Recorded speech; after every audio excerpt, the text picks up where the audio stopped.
So turning now to a new development with the conspiracy group QAnon. A quick refresher, it is the group founded on the belief that Donald Trump would secretly take down a fictitious group of satanic, child-eating cannibals that ran our government. It seems the group seems to have a new plan to gain influence. Senior reporter for NBC News, Ben Collins, joins us now with that new reporting that in the wake of Donald Trump's 2020 election defeat and the disappearance of the anonymous online account Q that once served as QAnon's inspiration, many people who spout QAnon's false claims have hatched a new plan. Run for school board or local office, spread the gospel of Q, but don't call it QAnon. Thank you so much for being with us, Ben. Before we get to this really interesting plan and strategy by supporters of QAnon, just curious, can you give us a background? We heard the news that Marjorie Taylor Greene is now telling people that believe the QAnon conspiracy theory that Donald Trump is going to be president, reinstated as president in August, is out now telling people that is not true. It's not going to happen. I'm curious, in general, how much is the QAnon movement in retreat right now? They're in retreat to the extent that they don't want anything to do with the name QAnon, but they will continue kicking the can down the road about the president, about Donald Trump being, reinstated as president. That's in part because that's how it works. It's how cult-like movements work like this. They work on disconfirmation. They work on continually having a doomsday that's coming somewhere down the line. So, look, they hate the branding QAnon, but all the tenets in the mythology of QAnon have stayed in these network factions that built up over the years. You know, these forums and influencers that they always look to for new guidance. They are shifting the plan down the road. They're saying it's coming later on. But the actual movement itself is not going away. So can you explain to us, and I've read some of your explanations before, but just explain to people who are watching, who are curious like me, how is it that all of these scenarios are set forth? Something's going to happen on February such and such. Something's going to happen in March. And they never happen. And you move past that date.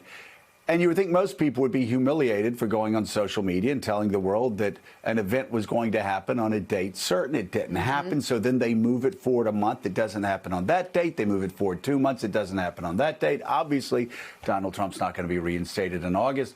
What psychologically, what is it? I know you've talked to a good number of members.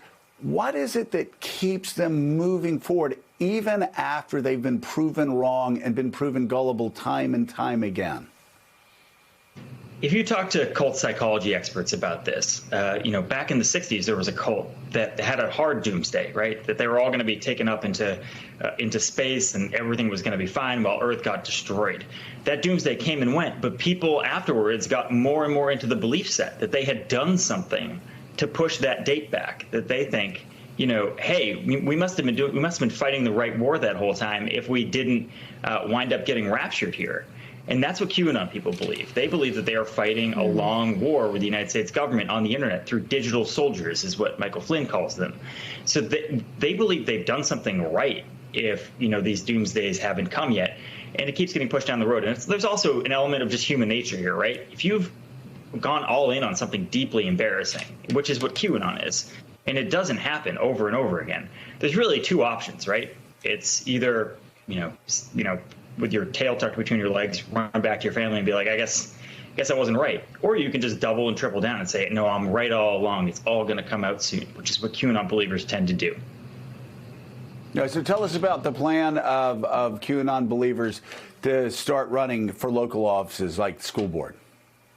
Yeah, so look, as Q went away, so Q is this, omniscient insider in their mythology in the government.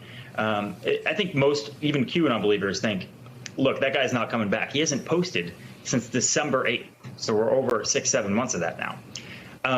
So they've looked for different strategies. They still have these forums. They still have these influencers who are trying to decode old Q posts, trying to decode what President Trump is still saying, from Mar-a-Lago or wherever he is.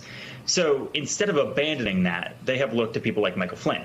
And Michael Flynn has said, run for school board, run for local office. He said, get involved in the education of our children. And they've taken that quote and they've affixed it to the top of their forums. They've said, this is our next plan. This is the real plan. We need to, instead of just waiting around for stuff to happen, we need to take the bull by the horns, basically.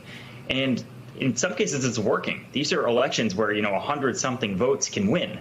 And they are winning at, local offices all throughout the country, California, Pennsylvania, Florida, Michigan. They are telling people to run, and they are doing it. Ben, it's Casey Hunt. What is the overlap between the QAnon people, or the next evolution of QAnon, and some of these extremist white supremacist groups, the 3%ers, the Proud Boys that we saw at the Capitol riot? Because I remember seeing Mike Flynn signs, but also we're learning about kind of the tactical planning. What is the connection between them, if any? Sure. There was a moment with both the Proud Boys and Oath Keepers where they decided a couple of years ago that, the bigger the tent, the better. We'll let in really anybody who's committed to the mission of making Donald Trump the front and center of their lives, basically, driving that culture war. So QAnon people kind of came in a couple of years ago and said, we'll be a part of this. It's the real life militant version of what we've been fighting for anyway. And that's what you saw on January 6th is, Q people next to Proud Boys, or and you've seen Proud Boys wearing Q patches in the past, Oath Keepers doing the same thing. Even though sometimes these militia groups look down on QAnon people. They think they're just as pathetic as I would say most people do.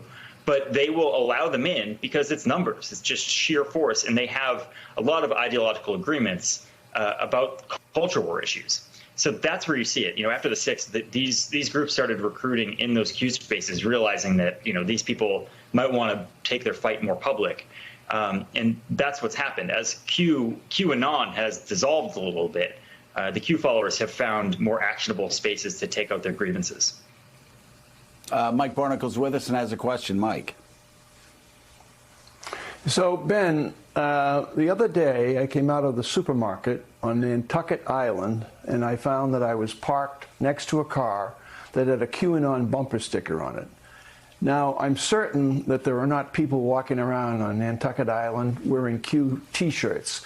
So in terms of the strength of the group, how much of the group now, and because of the way Q is going, the direction that Q is going in, how much of the group is basically more interested in culture ideas like race, what's taught in school, critical race theory, things like that? How much of the group is composed of that philosophy?